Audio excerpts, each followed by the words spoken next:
Hello दोस्तों, कैसे हैं आप सब लोग। आपके चैनल ज्ञान क्लासेस में आपका स्वागत है। जैसा कि आप स्क्रीन पर देख रहे हैं, हम क्लासेस एक क्लास अपनी ले चुके थे, तो उसके बाद हम सेकंड क्लास स्टार्ट करने से पहले मैं आपको कहना चाहूँगा चैनल को सब्सक्राइब लाइक शेयर करना ना भूलें। और मैं थोड़ा सा पीछे का आपका दिखा देता हूँ हमने क्या करा था पिछली लास्ट क्लास में, तो आपकी स्क्रीन पर आता चला जाएगा, आप उसे देख लेना। फिर हम नेक्स्ट स्टार्ट कर देंगे। ये वाला जो आपको मैं पीछे करा चुका वो थोड़ा स्पीड से शुरू होगा, ठीक है।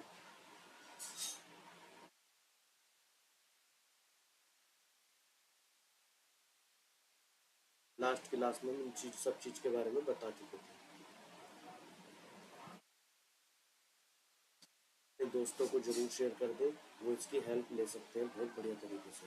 तो आज हम नई क्लास स्टार्ट करते हैं नए मोटिवेशन थॉट्स के साथ। No not think of your cost, think of value. जैसा मैंने पहले कहा था, मुझे इसका मीनिंग पता है, आपको इसका मीनिंग या तो पता होना चाहिए या सर्च कर लीजिए, ठीक है। मैं खुद नहीं बताऊँगा।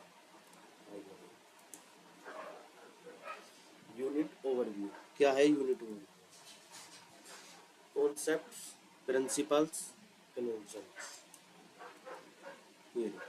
Entity concept, money measurement concept, periodity concept, accrual concept, matching concept, going concern concept, cost concept, realisation concept, dual asset concept, conservatism, consistency, मैटेरियलिटी।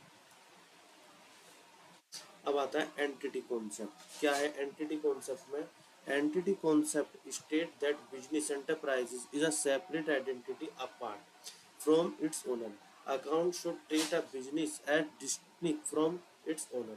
Business transactions are recorded in the business books for account of and owner's transaction in his personal books of account.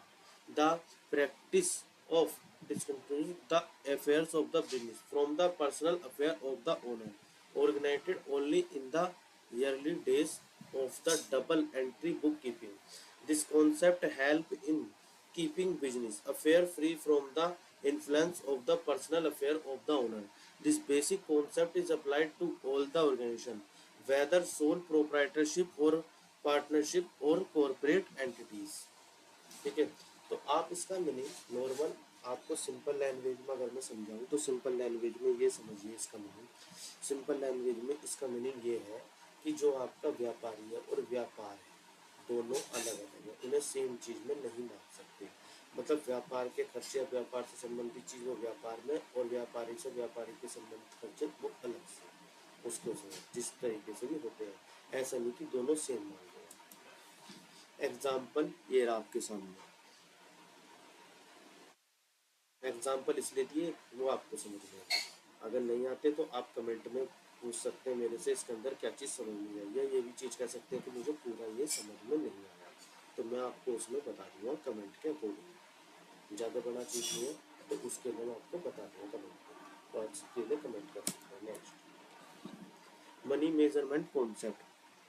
As per this concept, only those transactions which can be measured in terms of money are recorded, since money is the medium of exchange and the standard of economic value.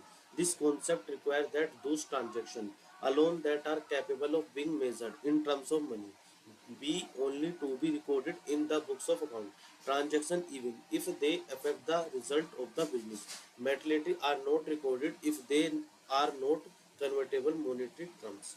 तो normal अगर आप money measurement के बारे में समझना चाहोगे तो money measurement ये कहता है जिस चीज़ को पैसे में मनी में मापा जा सकता है केवल उसी की ट्रांजैक्शन होगी, बाकी की नहीं होगी। ये नहीं कि जिसे पैसे में नहीं मापा जा सकता चीज़ वो है कि उसे हम रिकॉर्डेड कर देंगे सीधा। जैसे एग्जांपल ये समझिए, आपको मैं नॉर्मल चीज़ बताता हूँ, एक छोटी सी चीज़ जो आप हर कोई समझ सकते हो।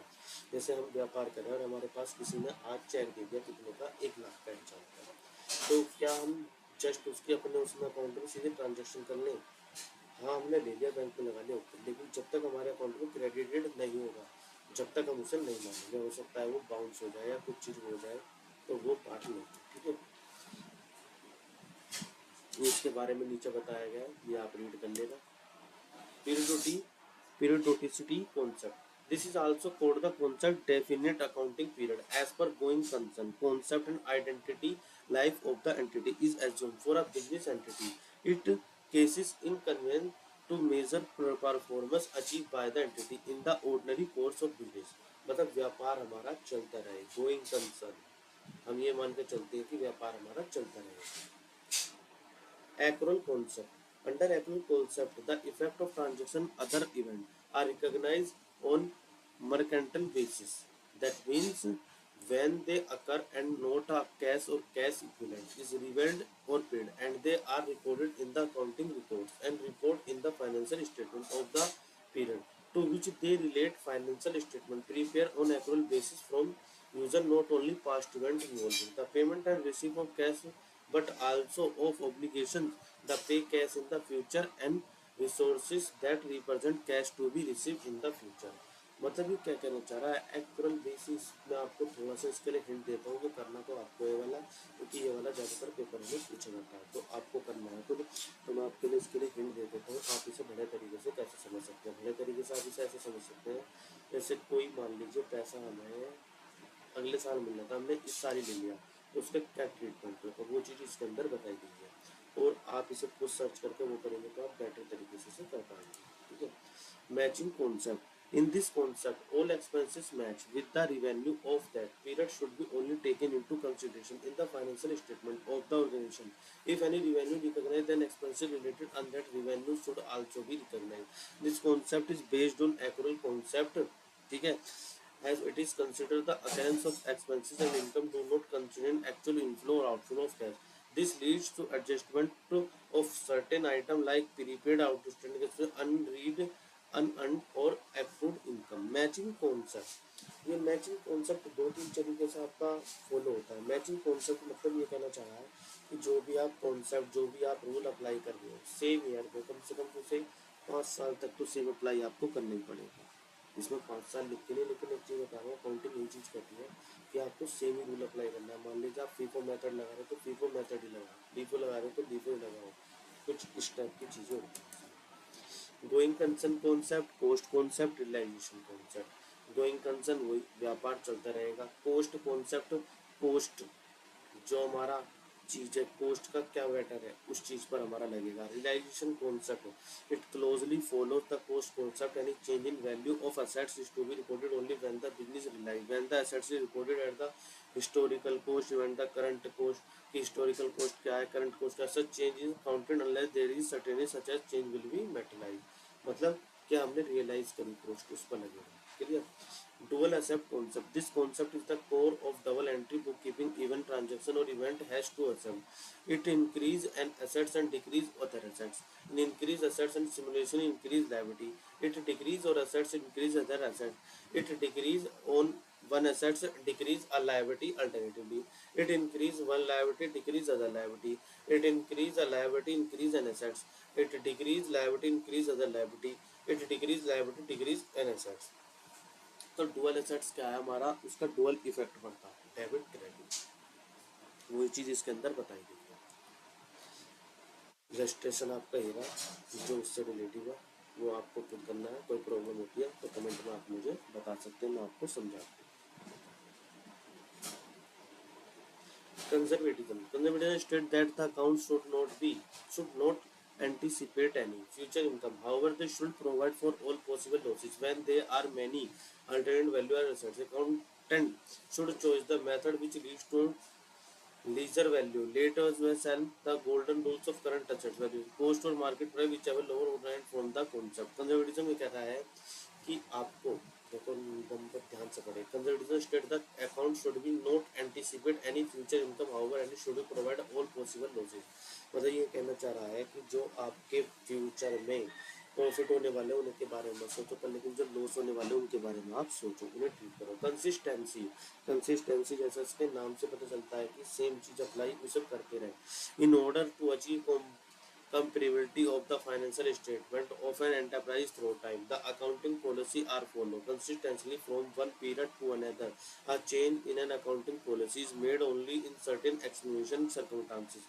Materiality, materiality principle permits other concept to be ignored if the effect is not considered material. This principle is an exposition to full disclosure principle.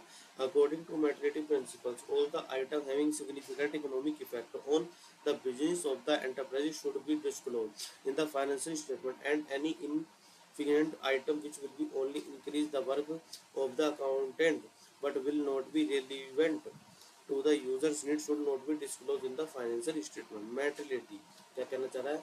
Principle permits other concept to be ignored if the effect not considered materiality. The principle is exception full disclosure principle accounting materiality principle आपको चीजें बतानी पड़ेंगी disclose. ठीक है.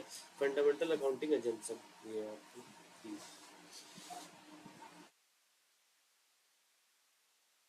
इसे याद करने का क्या है? फंडामेंटल अकाउंटिंग तीन होती है: going concern, consistency, accrual, short form GCA. Summary अब आपके आ गया. Accounting concept define the agention on the basis of which financial instrument business entity prepare following are the wide except accounting concept. तो ये आपके कुछ क्वेश्चन आ गए इसमें. ठीक है ना. ट्रू एंड फॉल्स हो गए. ये आपको खुद करने हैं. मल्टीपल चॉइस क्वेश्चन हो गए.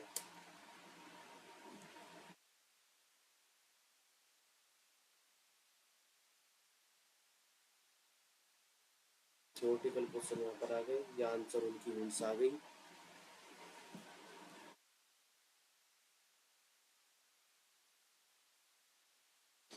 Can not change what you refuse to confront. ठीक है. तो मैं इनका मीनिंग जान पूछ के नहीं बता रहा क्योंकि जब तक आप खुद सर्च नहीं मारोगे तो आपको कैसे जहन में कैसे आपको याद रहेगा. तो चैनल को सब्सक्राइब लाइक शेयर करना ना भूलें. जय हिंद जय भारत. आज की क्लास हम यहीं तक ही रखते हैं और आगे भी बढ़िया बढ़िया क्लासेस हम आपके लिए लाते रहेंगे. चैनल पर बने रहिए और अपने दोस्तों को भी शेयर कर दें.